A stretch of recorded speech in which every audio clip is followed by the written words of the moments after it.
Welcome to part 2 of our Beginners and Experts series. This one is a panel format with 7 different guests, each one of them a beginner in their own way. We dig deep into some of the follow-up conversations from part 1 with these panelists. On this episode, you'll meet Vanessa Angel, Kelly Schuster-Paredes, Dane Parks, Scott Stoltzman, Sergio Sanchez, Alex Kaprosy, and Jason Pecor. This is Talk Python to Me, episode 205, published April 2nd, 2019.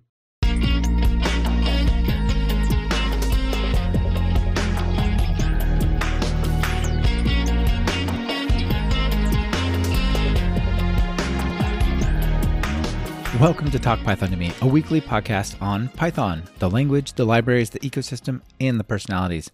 This is your host, Michael Kennedy. Follow me on Twitter where I'm at mkennedy. Keep up with the show and listen to past episodes at talkpython.fm, and follow the show on Twitter via @talkpython. This episode is brought to you by Linode and Rollbar. Please check out what they're offering during their segments. It really helps support the show. In this first segment, we're just going to hear a little bit about the background of each of our panelists, what their experience is with Python, what they do day to day, so you know where they're coming from for the rest of their answers. Now let's hear from Vanessa. My name is Vanessa Angel. I live in Anchorage, Alaska, and I'm a mom with 3 kids, 9, 5, and 2, and I work as a petroleum engineer. I just picked up Python within the last year to apply to my job. And in the world of petroleum engineering, there's 3 main kinds. The drilling engineer drills the hole. Production engineer gets the oil from the bottom of the hole to the surface through the production facilities to the sales line. And then the reservoir engineer, that's the last kind. That's what I am. We work with geologists and geophysicists who use tools like seismic, core sampling, logging to come up with an estimate of what the layer of rock that we're studying that sits thousands of feet underground looks like. You know, it's covering miles and miles, and we only have small data points in between. So we use a lot of different types of data, a lot of time series data. We have a lot of monitors in the field, and then we get a lot of inputs from the geologists and geophysicists, and we build a lot of simulation models.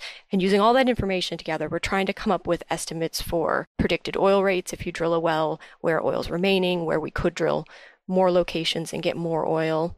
And for all of this, in general, I used to use Excel. You know, we'd have databases of data, but you just pull it out and analyze it. And learning Python has really transformed the way I do my job. It's been really useful for all the data analysis, data wrangling, and then advanced data techniques that you can apply that come built into packages in Python. Now let's hear from Kelly. Hi, my name's Kelly Schuster-Paredes, and I'm an education technology specialist and computer science teacher at an independent school in Florida. My day-to-day job consists of wrangling 11 to 13-year-old students and try to teach them Python. This is the first time they've scripted in Python in a language, so it's been a fun experience this year. I also support approximately 30 teachers in the school, in the middle school, with using technology in their classroom.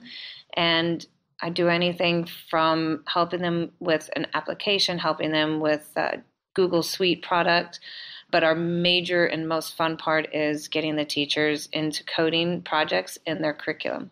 And on a side job, my teaching partner, Sean Tiber, and we just launched a podcast called teachingpython.fm, where we discuss the daily findings, our triumphs, our learning of teaching kids to code in Python. It's been a fun podcast. We started in December, and we have launched 15 episodes so far. Here's Dane. Hi, thanks for having me on the show. My name's Dane. I'm a civil engineer, and I've been working with Python for about 4 months now. I have a little experience with some other programming languages, but I've never been in a professional development role or anything of that nature. I write code for personal use to try to assist with some of the more menial tasks I face day to day, and I work with computers that use proprietary specialized software a lot, like AutoCAD, MicroStation, ArcGIS. I had some programming classes in college, but certainly don't consider programming to play a day-to-day role in my job expectations or anything like that. I work for a company now that inspects bridges for state agencies. So when you see a photo of those guys walking up on the suspension cables or dangling off the side of a bridge in a basket, that's the kind of work I primarily do. I do some design work as well and work associated with repairs found on the inspections. There's a lot of record keeping and data being transmitted in my role. Some of these bridges have thousands of components being inspected and recorded, and I deal with the databases every day, which is why I originally got into Python. I wanted to try to keep track of and manage the data I'm working with a little more efficiently and get it to a more practical format when I needed it to be. Here's Alexander. Hi, my name's Alex. I'm 42 years old, and I've been learning Python for about a year now. I'm a certified fluid power specialist working for a hydraulic component rebuilder and distributor in the Seattle area. I've been in the industry for about 18 years. So I came to Python. I was kind of curious about programming, and someone told me that Python was a great place to start. Didn't take me long to realize that Python had a lot of potential to help me out with my current job in regards to dealing with spreadsheets and scheduling, things of that nature. A lot of the stuff that you'd find in Al Sweeger's Automate the Boring Stuff. So I've been reading that and also taking the 100 Days of Python course through Talk Python FM. So I've been enjoying that and building projects. I've built a hydraulic calculator and I built a unit conversion tool. And right now I'm working on a hydraulic library. So I'm putting together a library with commonly used hydraulic formulas used in the industry. So yeah, maybe that'll turn into an open source project. So far, I've really enjoyed learning how to program. I'm really excited to see where it takes me. Now let's hear from Jason. Hi, my name is Jason Pecor, and I spent about the first 10 years of my career doing semiconductor design and verification. So most of my coding experience historically has been using the languages like System Verilog and VHDL that we use in that industry. Did some Perl development, C, Tickle, and even a little bit of Python to kind of do like support scripts and things that we would use as part of our verification environments, but never have really been a true software developer as my full-time gig.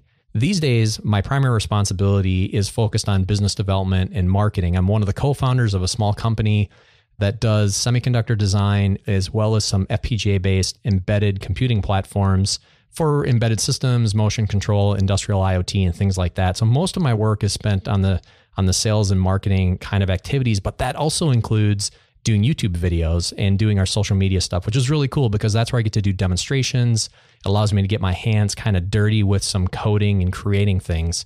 I actually came back to Python about a year or so ago because I was working on a Raspberry Pi project at home. And it was kind of during that time I was just looking for some help, and I ran across the Talk Python podcast and the Python Bytes podcast, and I just love them.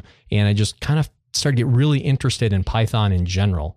And then in addition to that, one of the core things I care about right now that's Python related is what's happening in the area of Python running on hardware. So for example, MicroPython or Adafruit's fork of MicroPython, which they call CircuitPython, is really interesting for microcontrollers and what they're doing there, a lot of activity. And then there's a project called MyHDL where people are developing, that group is developing a mechanism for using Python for actually doing ASIC and FPGA hardware types of design. And ultimately, I'm very interested in Python as a high-level synthesis language. So really enjoying learning Python and how it might apply to some of the things I'm currently working on or interested in professionally. Here's Scott. Hi, my name is Scott Stoltzman. I live in the beautiful city of Fort Collins, Colorado, where I recently became a father, and it's been unsurprisingly more difficult to figure out than Python. A few years ago, I started an analytics consulting business where I now work as a data scientist, and I provide services surrounding statistical modeling and analysis. I've been using Python for about 5 years. The first 3 years basically just utilized Jupyter notebooks, scripts with a lot of functions and loops. I think that was mostly driven by the fact I had a R background in MATLAB, where the majority of work I needed to do didn't require any sort of custom classes. And while functional programming produced a lot of value for me, I was eventually forced to move on and utilize more classes in order to put my Python code into production. My day-to-day work is focused on data acquisition, ETL, statistical modeling, and data visualization. I focus on improving data integrity, increasing the value businesses get from their data, that sort of thing. My typical workflow consists of creating a data pipeline with Luigi, gathering data from APIs, cleaning it all up and getting it ready for a pandas data frame, ensuring accuracy with stats models, and I'm starting to consider PyJanitor, and I set it up for an API endpoint with Flask. I'd say I'm pretty dependent on Python. It's played a critical role across the board from my smallest to largest clients. I've used it for basic dashboards using Dash, for businesses making $100K a year, maybe all the way up to ETL for a state pension fund with billions in assets under management. That kind of robustness has really been the driver for my success because I can focus on the problem I'm solving rather than worrying about how I'm going to solve it. Here's Sergio. Hi, my name is Sergio Sanchez. I'm a research associate at PPIC, the Public Policy Institute of California. My experience with Python is mostly on the data analytics and data visualization side of things. I do research on higher education public policy in California. So I use a lot of publicly available census data, and I use Jupyter Notebooks, Pandas, Altair, Jupyter Lab actually nowadays mostly to analyze this data and extract useful information for our legislature here in California. The next question I wanted to ask everyone was, what has been the most challenging thing to learn programming and Python? I feel like this is an important one to hear because often there's one or two things that are really hard and you push through learning some concept or you're solving some problem. Once you've gone through that in a time or two, everything else after that becomes much more approachable, right? Not necessarily easy. There's still many things you don't know, but there's plenty of stuff you have solved. And you can say, well, if I did that, I can do this other thing. So let's hear what has been the most challenging on the path to learning to become a programmer. Here's Alexander. Yeah, surprisingly, it really hasn't been the programming concepts that have been presenting the greatest challenge. It has been dealing with some of the external libraries like the UI libraries and dealing with the installation and navigating through some of the documentation. Here's Dane. So my college had a basic programming for engineering course that anyone in any of the engineering disciplines had to complete. It was absolutely terrible. They started us out with HTML, a couple Excel tips, and then we just kind of jumped straight into C. Basically just had us go through the motions of how to create a simple app to do things like play blackjack or Yahtzee, other things like that. I think a lot of people had that experience where they were looking for a language that was useful. So they started with C and it was just ended up being not the right language to start out with. I remember one of the best professors I had us write a basic code in MATLAB that performed a set of beam analysis calculations. And I think that project was the only one I was assigned during school that really made me go, hey, programming could be incredibly useful to me in the future. I don't think college really has the ability to prepare you for a career like people think it does going in, but more so gives you an introduction to a little bit of everything to help you find the thing that you enjoy doing. I think it's really important career-wise for people to find something that they say, I'd be willing to do this in my free time, and I'm not just going to do it basically to earn a paycheck. Up until that point, my programming experience consisted of making some darts, scoring games, and Excel spreadsheets, and learning what was required to work with Ubuntu and Linux through Bash. I built some PCs and I was able to boot multiple OSs, those kinds of things. I'm really happy with my choice of college overall, but there's one thing I'll hold against them. It's that their technology program at the time for engineers was just absolutely terrible. As far as challenges with Python, I think my biggest struggle has just been how expansive it is. I can perform simple functions with it, but when I got to the point where I wanted to write to its database, I had to get some basic SQL knowledge. For web apps, I had to refresh what I knew about HTML and CSS. There's a lot of things that can be accessed using Python as a springboard, but in order to get the program to do what you actually want it to do, you end up getting a pretty good intro into a little bit of everything. Now let's hear from Kelly. I think the most challenging thing about learning to program for me was just getting started. There's so much information out there in order for people to learn the basics, so that when I was told I was going to be teaching Python last year, I started wondering, where would I start in my preparation? I've been teaching for a while and I know how I would start students, but for some reason I didn't know how to start them in learning how to code. So with learning anything new, I had to stop and prepare my brain for this type of learning. And then I started comparing myself to others and how well they code and how the information just came out and they were able to start typing. I also didn't know really what my learning style would be for coding because it was something different than what I had done in the past. And so I started ordering every book on the planet. I would order Python for tweens and teens. I ordered Python for kids. I ordered Python for dummies. I ordered the programming BBC Microbit, getting started with MicroPython. And I just read the books thinking that it would be easy to pick up coding. I knew the concepts. I could say the vocabulary, but I really wasn't into programming. So I started watching videos, the Sendex videos and the Socrates videos. and started listening to your show, Michael, Talk Python to me. And then what would happen was I had all this information and I still didn't consider myself a programmer because I had so many resources. And I would do all the resources and I kept finding new things that could be done with Python, and I would read some more resources and I got a bit overwhelmed. And so again, like, the most challenging part about starting to program is just starting to program. You can read as much information as you want, but until you actually start trying to solve problems and write the code by yourself, you never really get the full understanding of what it's like to program. Now let's hear from Vanessa. The most challenging part about learning Python to me was, in the beginning, just trying to get started and meet myself where I was at. So I guess the way I imagined the whole process would work is that I would go online, find a snippet of code, kind of deconstruct it, figure out how it worked, and then apply that and be immediately useful. But I hadn't had any computer programming in my history at all, and I found that I didn't understand the context well enough to understand what any one line or word or symbol in that script meant, and therefore I couldn't use it usefully and I couldn't analyze it, and I got frustrated early on. And what I found was that I really needed to start from the very beginning. I needed to have those intro classes. What is a list? What is a Boolean? And so once I realized that and I allowed myself to start as slowly as I needed to, I found that then I was able to get up and start making progress, just one step at a time. It was surprising how easy it was. 3 months later, it felt like I'd been wading slowly through this material. But then 3 months later, I have these skills that I didn't have before, and I can do these amazing things that I couldn't do before. Here's Sergio. I think the most challenging thing for me was being okay with not knowing anything and asking for help and understanding that, I don't know anything right now, but maybe eventually I will.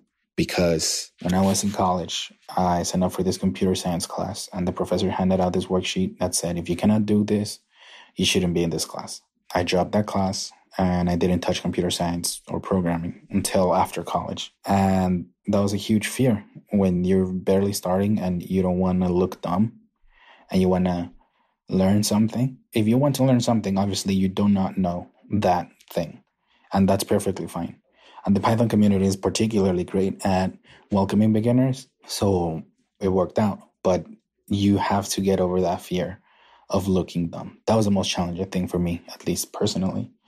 And a very close follow-up was having time for myself, like setting up 1 hour, 30 minutes a day or every other day to actually sit down and write code, because you cannot learn programming by reading articles or listening to podcasts, or at least I can't.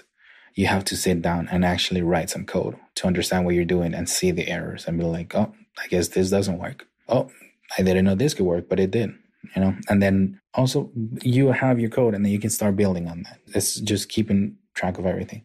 Those are the two biggest challenges for me.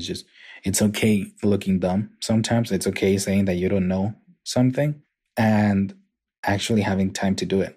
And not a lot of people have that privilege to have an extra hour a day or every other day to take up a new skill. Now let's hear from Jason. Well, when I came back to using Python again here recently in the last year and a half or so, it was really on the heels of starting to do more applied coding for our development platforms. And we've designed our development platforms to play really nicely in the Arduino ecosystem. And so most of the code I was writing was it's really in C, but it's kind of like a abstracted version of C that Arduino came up with that runs in their development environment.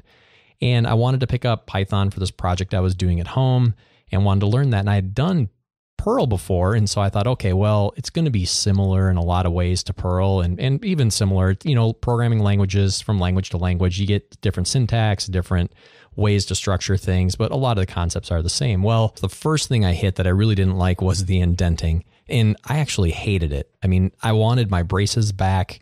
I wanted a begin end, something. And really, it really came down to the fact that I kind of had my own personalized coding style with some things that if I could put an open brace and a closed brace on the same line for like really short if-else statements and things like that, it for me, it was very efficient and very clean and very compact. But I know that people are probably hearing that and thinking, man, that is just crazy to do it from a style guideline stamp perspective. But it's kind of what I was doing and it seemed to work. But it wasn't long before I learned to really like it. In fact, I remember coming in here one of the first days I was starting to work with it and talking with one of our engineers and just talking about how much I hated the whole indenting thing. And then like 2 weeks later coming in saying, I think I actually like this. My code looks pretty clean. I can very quickly look at Python code and understand what's going on. And so I kind of became a believer in using that. So that was one of the first kind of challenging things I had to get over. Then the other thing that I found that was a little bit challenging is Python goes from being very easy to use to getting complex in kind of a hurry, depending on what you're trying to do. And so you can come out of the gate and write a simple script. You can jump into the shell or you can do a little app. It's pretty simple. But all of a sudden it's like, okay, well now I'm going to need this virtual environment and I need to get these packages installed. And what am I installing here? Am I using pip to install something? There's homebrews involved. I had to download something from GitHub. It's a Python 2, Python 3. And then there's the whole thing of dunder variables. I mean, when I first saw those, especially the dunder main thing, I had no idea what was going on. I saw examples of it. And actually the first class, Michael, that I bought from you, one of the first things I did was I searched through all the content to figure out where you might talk about this. And I jumped to that video and watched that first. And so that was a little bit of a challenge for me coming into Python, was kind of going from that quick and easy program to something more complicated and some of the sort of auxiliary things I needed to understand to make it work. Here's Scott. The most challenging problems I've faced when learning to program in Python actually had nothing to do with the language itself. It had to do with the lack of discipline I had on my end when initially learning to code. I was more or less self-taught out of the gate with input from excellent mathematicians, economists, and a physicist. However, the code they wrote wasn't really geared for any sort of production environment. They were writing scripts to solve problems in isolation, to deal with the certain situations in their realm rather than focusing on good practices. Needless to say, I developed some really bad habits, but I'm glad that it got me going.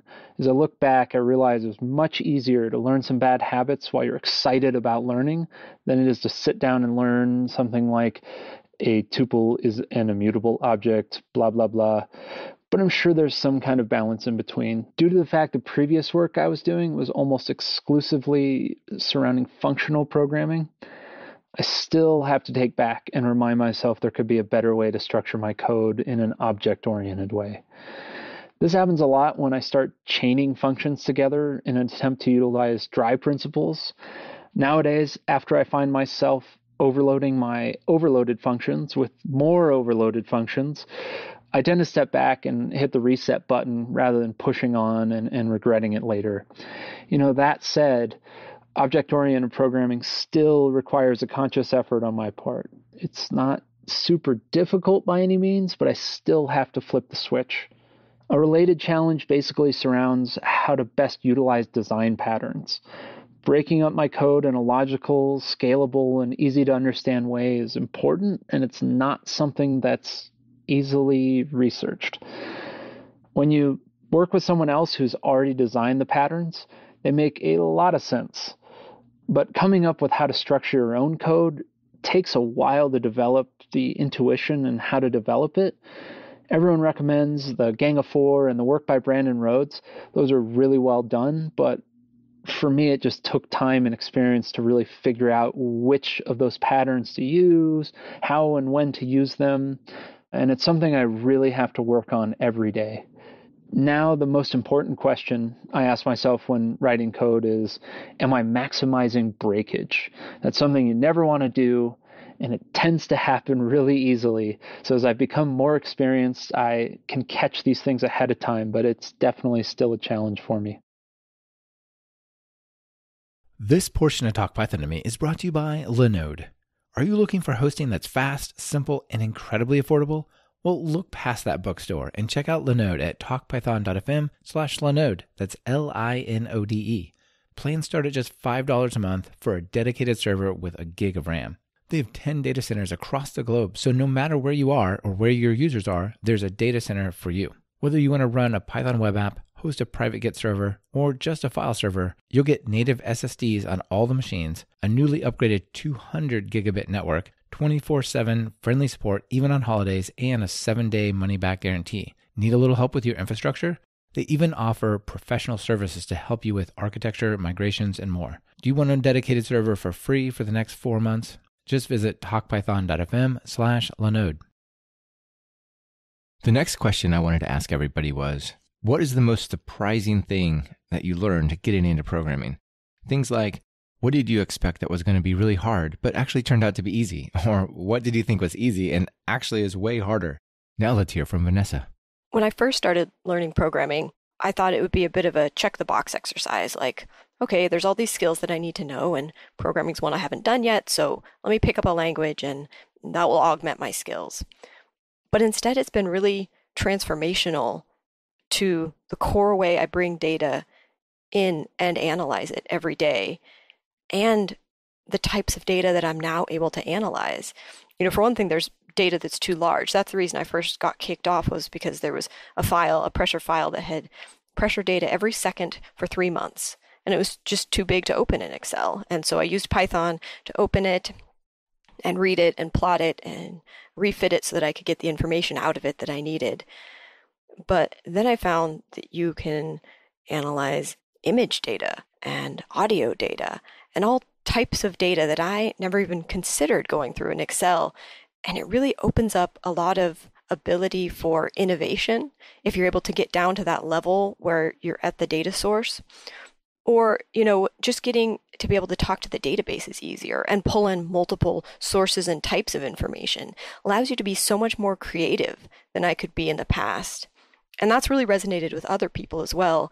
I felt that my position as an advanced beginner meant I was in this really key position to be able to help bring other people along if they wanted to learn too. So I paired up with a much more experienced programmer, and together we've been putting on this training program that mirrors what I went through last year. And we kind of wanted to start with a small group of maybe 20 to 25 people, but we just kept thinking of people who we thought would want to do it, and they signed on, and now we've got a list of 60 people, and at some point I'm just going to have to cut it off. But it's really exciting. People across all kinds of disciplines, from engineering, geology, geophysics, IT, facilities, finance. We have this big multidisciplinary group that's all using Python and learning Python, and I'm really excited to see how they end up applying it to their jobs, because I really think it's a game changer in how you do your work. Now let's hear from Kelly. I think one of the most surprising things that I learned when getting into programming and introducing Python into our school was just how well the students got into Python. I think it's an amazing opportunity that we have here in order to give the students the tools that they will need in the future to solve great problems, and to be able to see the creativity that comes out from our students as they're learning to code.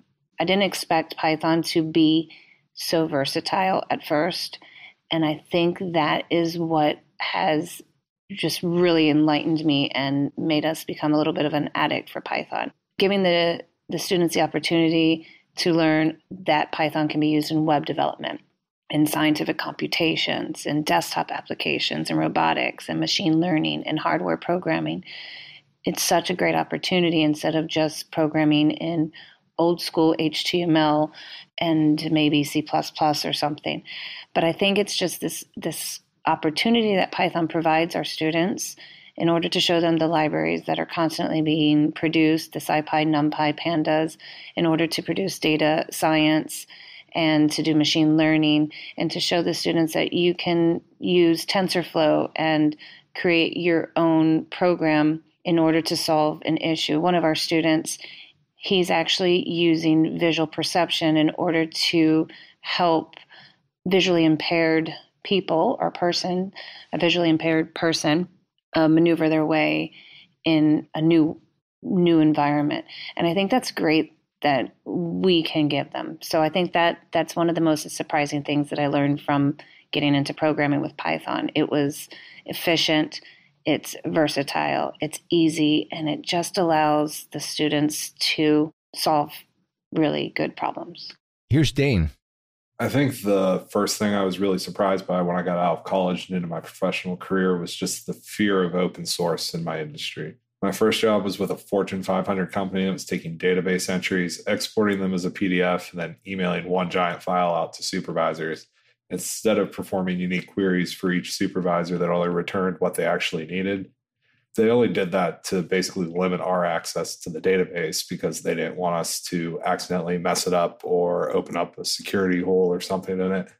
They did payroll through a program that still used the DOS prompt, which took me back to my childhood, playing games like Where in the World is Carmen Sandiego or Oregon Trail on 5-inch floppy disks. Most of their enormous amounts of data was in Excel sheets on a company file server. It was so bad when they told us they were switching to SharePoint, I was actually pretty excited about the idea of it. I think open source languages have progressed to the point where writing your own codes and programs is like knowing how to write a spreadsheet formula was 10 years ago. And cutting that out of your business really limits what people with intimate knowledge of your systems are able to improve upon. The other surprise for me was kind of these companies' fear of giving any type of user authorization to us as employees. There was some sensitive data involved in my role, but it wasn't like I was working with customer accounts or anything that would have been really worth getting a hold of. Even if someone did manage to get a hold of the data I had access to, it wouldn't have made any sense to them at all. Don't get me wrong, one of the things I've always been afraid of, and it still scares me about programming, is potentially negligently opening some kind of security flaw, which is why I shy away from full app deployments or putting anything live on the web. But at the same time, I think that by taking that sort of whitelist over blacklist approach and not allowing access to anything, they cut their employees off from critical information because it was just too difficult to access. They shot themselves in the foot as a result by basically stifling innovation or personal projects at the individual employee level. And I think there were smart enough people there that if they had some sort of sandbox type environment for their employees to access, there could have been some really useful code made available through that process and would have definitely helped the company. It's crazy to me that the company was worried about those vulnerabilities because at the same time they had password rules like the password must be 8 characters. We weren't allowed capital letters or special characters, and it had to be changed each month. It led to weak and repetitive passwords across the company where employees would do things like use the same 4 letters and then follow it up with an increasing number each month.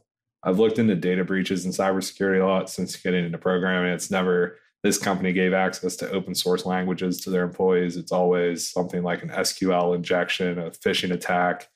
And that's kind of what ends up getting your data put out there into the world. It's funny to me that they felt that these specialized proprietary softwares were so much safer because I've heard Autodesk, the makers of AutoCAD, have been called out multiple times in these discussions. It's generally not their fault. It's that these companies aren't being good about keeping these programs updated, making sure security updates are being rolled out. But these programs aren't any safer than open source if you have the same people kind of managing them and not updating them correctly like they're supposed to be. Here's Alexander. I would say the most surprising thing to me was the fact that the thought process for reading and writing code was similar to reading hydraulic schematics and analyzing systems. I was surprised that I was able to pick up the basic programming concepts the way I did, although object-oriented programming has taken some getting used to. But there are many great resources out there that have been helping me through the process. You know, dealing with external libraries, that's really what presented the greatest challenge to me, especially UIs. I guess I need to just, spend more time reading the documentation and maybe take some tutorials. I guess what I enjoy the most about all of this is the fact that I can solve problems and that I can create and build something. And that has probably been the most fulfilling part of this whole adventure. Here's Scott. The single most surprising thing I learned when getting into programming was coming to the realization that if you have a problem, chances are someone else has already solved it. And honestly, the amount of information out there is so vast, it's unbelievable.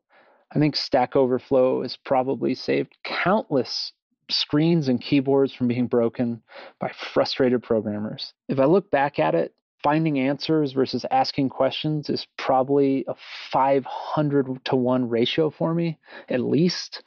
And it's absolutely incredible, and I think it's really unique to the programming world.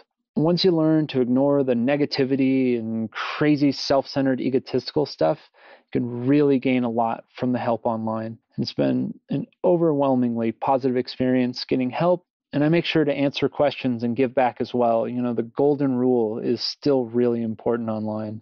And it's not limited to anything online. There tends to be a programming community in every major city and probably plenty of rural cities as well. Finding a meetup group is easier than ever before, and starting one yourself as well. there's a Python meetup here in Fort Collins, and the guy who runs it has dedicated office hours, which is a great idea, where people can just come and talk about whatever Python issue they want to discuss.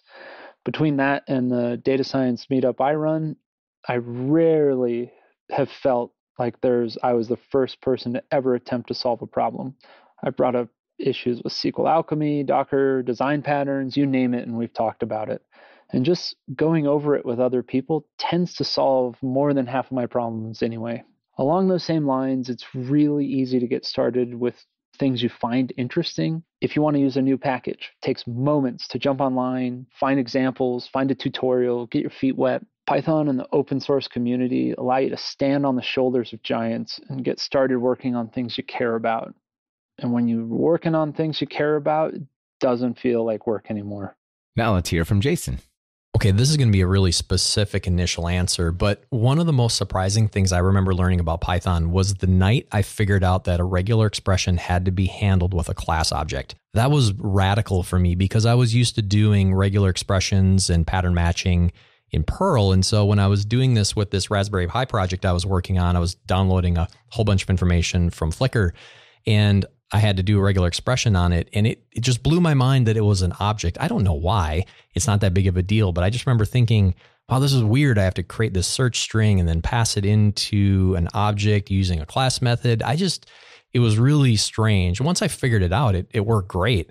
But that was something that just stood out in my mind as, wow, this was really a surprise to me. And I'm guessing there's a whole bunch of stuff like that I've not even yet come across. One of the other things that for me, because of my background and a lot of this is all new, is I have to learn kind of a whole new development ecosystem. I'm right. The whole kind of global ecosystem of how things are getting done today versus the way I kind of started my career. And so even just learning how to use GitHub effectively and play well as a community member there, the ideas of learning about continuous integration and how to get support with the things I'm trying to do. I'm trying to learn all these kind of new support technologies that are all there as part of the development ecosystem. And of course, everybody has their own sort of support network, right? Whether they're using Slack or they're using Gitter or they've got a Discord channel or they have their own forums. There's so many ways to sort of find and interact with people to try to get the help that you need. It's just a lot to learn. For me, it's just all new. I love it. It's been a lot of fun, actually. And I found that the community I'm interacting with, the people that I'm asking help from, they're great. And I've really, really enjoyed it. But it's new and it's interesting. And it's a little bit surprising how much there is out there to support this growing base or this huge base of developers all working on different stuff. It's been very cool. And of course, one of the things that's really fun about programming and being able to do this kind of development, though, is sort of the instant satisfaction that you can get from it. And it's an area I've always liked about programming, even go back to when I was doing it in college. You write something, you run it, and you see it, right?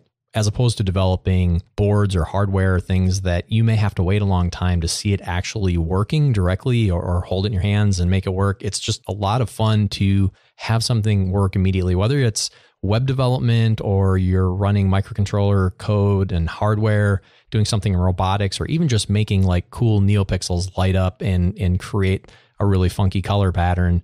It's something you can see happen right away and very fun. So the project I did on that Raspberry Pi, being able to get the help I needed, figure out how to write the Python code and actually have it work and do all the things I wanted to do, that was just very gratifying and a lot of fun. Here's Sergio. What is the most surprising thing you learned getting into programming? A few things. One is really hard to work with certain types of data, like PDFs. If I try to take text out of PDF, it's just impossible in general.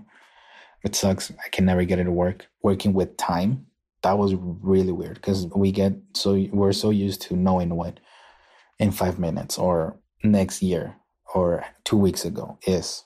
If you tell someone, they'll understand right away. But try to explain the concept of time to a computer, that's impossible. I mean, I guess it's not impossible. People do it all the time. It's just really, really hard, at least for me. A really, really great positive surprise I got was how amazing the community is. Everyone seems so happy to share their resources and share their knowledge and tell you what you did wrong in a positive way and not call you stupid right away, at least in Python. I hear other communities might not be as great at that. But in Python, it seems like everyone has a blog or a tutorial or willing to be like, hey, here's my code. Or actually, you did this. This works, but maybe you should try this. It's a little bit more efficient. Because of that, you can then, another surprising thing was, you can then learn a lot of things really fast. If you have some time and you're willing to dig deep, you can then learn very, very advanced techniques really quick. I started learning Python in 2017. I didn't know anything. And now I'll be presenting a tutorial on pandas at PyCon 2019. And in less than 2 years, I got from not knowing anything in Python to actually presenting a tutorial and teaching other people at PyCon. That's all because of the community. It's not just me. It's the free resources I receive from the community, the positive feedback I received from the community, the Python community. This portion of Talk Python to Me is brought to you by Rollbar. Got a question for you. Have you been outsourcing your bug discovery to your users? Have you been making them send you bug reports? You know, there's two problems with that. You can't discover all the bugs this way. And some users don't bother reporting bugs at all. They just leave, sometimes forever. The best software teams practice proactive error monitoring. They detect all the errors in their production apps and services in real time and debug important errors in minutes or hours, sometimes before users even notice. Teams from companies like Twilio, Instacart, and Circle CI use Rollbar to do this. With Rollbar, you get a real-time feed of all the errors so you know exactly what's broken in production. And Rollbar automatically collects all the relevant data and metadata you need to debug the errors so you don't have to sift through logs. If you aren't using Rollbar yet, they have a special offer for you, and it's really awesome. Sign up and install Rollbar at talkpython.fm/Rollbar, and Rollbar will send you a $100 gift card to use at the Open Collective, where you can donate to any of the 900 plus projects listed under the Open Source Collective or to the Women Who Code organization. Get notified of errors in real time and make a difference in open source. Visit talkpython.fm/Rollbar today. The final question for everyone is, what is the best piece of advice you have received? Let's hear from our panelists. Here's Alexander. Some of the best advice that I've received so far is be curious, code every day, and don't give up when a challenge arises. But I would say the most valuable piece of advice was during your podcast with Jade Miller, when he said, merge your passions. You know, someone who tends to jump around and tries to learn too many things at once, what he said really spoke to me, and it gave me direction. It made me realize that it is okay to be passionate about many things, and there are times when they can coexist. I guess it's kind of like writing books about your passions and interests. I guess the same could be said about programming. It could be another way of expressing that passion for something that is important to you. Here's Sergio. My mom has this saying, el conocimiento nos hace responsables, which translates to knowledge makes us responsible. And I always took that as, if you know something is wrong, you should do something about it. Or if you know you could help, you should. And that's going to make the world a better place in general. And that has driven me my whole life, I think. Always good at math. And growing up, it became a thing of, how can I use math? Or how can I use statistics? And how can I use this technical knowledge I know to help other people? And that drove me to what I do of researching public policy. So maybe I cannot draft the legislation myself, but I can help these people make the right decision, or hopefully at least a more informed decision. And that's coupled with another advice, implicit advice my mom gave me of always keep learning, never stop learning. You can always learn something new, and you can always get better at something. And when you become better at certain things, you can share that knowledge. It doesn't cost anything for you to share your knowledge and make other people better at what they do or what they want to learn, or more efficient at things. And it's just a positive thing for everyone when we all learn and when we stay learning and we get better at things. That's my advice. That's what I would tell someone that's starting. Or if I could tell my younger self, or if I could tell anyone out there listening, just don't stop learning, because knowledge makes us responsible. It makes us all better. It makes us as a society better. It makes you better. It makes your family, your neighbors, your friends better off. Here's Dane. So I don't have a lot of close friends in the programming world, and a lot of engineering friends don't really have coding experience. So I don't get a lot of personalized advice on programming. One of the better pieces of general advice I'd ever received was you don't have to approach every project like you're building a watch. It was referring to a construction process, but it's a principle I carried over into my programming work as well. There's no point in trying to recreate the request library because it doesn't have one function you think you need. Or if you have a process that takes 7 steps, don't give up on the program entirely when you realize you can only automate about 3 of them. Even if those 3 steps will make your life a little bit easier, there's a good chance that later on you may be able to address the other 4. And even until then, automating those 3 processes will definitely save you a lot of time in the long run. Some great advice I got while learning Python from online tutorials and just researching programming would be Google is your friend. Even if I'm trying to create a very specialized function, I've learned that I can boil that down into simpler parts and go on to places like Stack Overflow or just Googling the error codes I'm getting and find solutions that way. Tutorials give you a great intro into a wide range of libraries.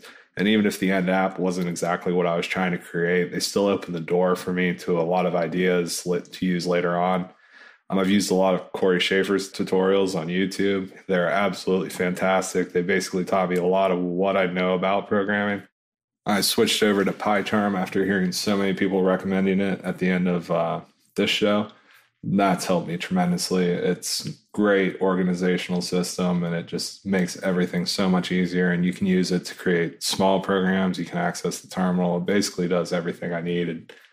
I think most importantly, the big lesson I learned was not to be intimidated by security concerns or things like that.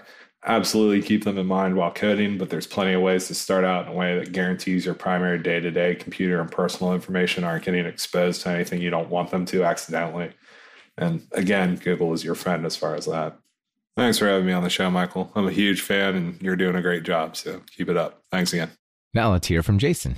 I'm not sure I could really claim this is the best piece of advice I've ever received, but I thought this was really good. One of the managers I worked for about 10 years ago, a little less than 10 years ago, told me a story about when he first got hired to his first job out of college. And his boss told him, his manager said, listen, I want you to be very aggressive in the work that you do. I want you to continually push and push and push to the point where we need to tell you, hey, you're not allowed to make that decision. You're not allowed to do that. That's what I want from you. And that's kind of what he told me is he's like, I want you to take initiative. If you see something you think needs to get done, just do it and move forward and take care of the things you see that need to be taken care of. And if you step over the lines and you make a decision, you make a call that really wasn't yours to make, I'm not going to be upset with you about that. I'm just going to say, look, you aren't actually allowed to make that decision, but I'd always rather have you pushing hard like that than to be laying back and wondering whether or not you should do something. And generally speaking, I've had really good success with that approach. And I was kind of wired like that a little bit anyway, historically in my career, but sort of being given that open door at that time really allowed me to say, hey, I'm just going to do these things that need to get done, whether that's technical or business related or creating marketing content or something. We just encourage people to take that approach. And generally speaking, and I've told this to my children as well, that if you're the person that's always going to see a need, get it done, take care of it, that usually is just going to probably work out for you in the long run. And every now and then you might get sat down and told, listen, you're not allowed to buy that, or you're not allowed to make that call. And that's fine. Most employers would really rather have someone move in that direction than to just kind of sit back and wait for things to go. So as I was thinking about what is the best piece of advice I had been given, I really was thankful that he told me that story when he did, and that I've kind of always been able to lean into that over the last number of years. And actually, Michael, as I've listened to the different episodes on Talk Python to me, I've heard many times people come in and say, look, I wanted to introduce Python in my place of business or wherever I worked, and kind of waiting for permission that didn't come. And eventually they just said, well, I just went and solved a problem with it and fixed it, proved that it worked. And then that was the way that kind of Python ended up becoming the solution, and they ended up becoming the person that was able to do it and work on it. And I think that that just has played itself out in some of the examples with other guests you've had on this program. Now let's hear from Kelly.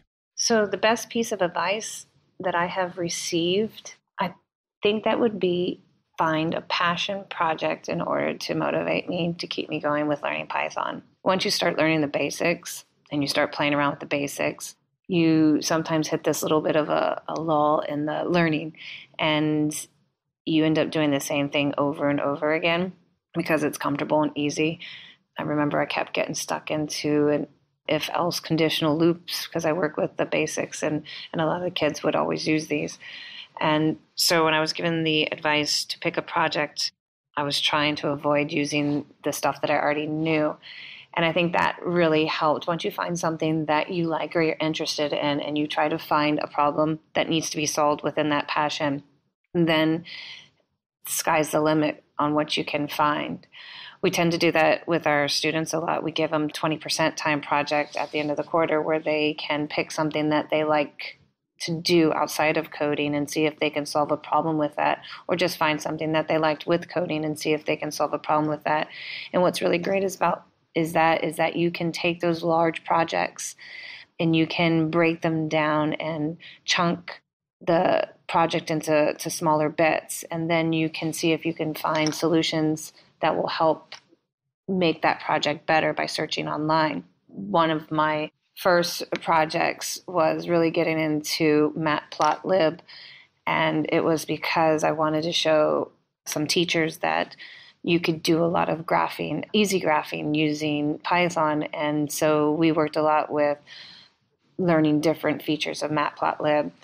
And then after that, I wanted to get into some collecting of big data in schools. We have lots of data on students with grades and external tests and other software that tests their knowledge. And so by looking at how I can use Python to aggregate that information in the database, I've been able to learn more about other libraries. I just found a library called Bokeh, Bokeh.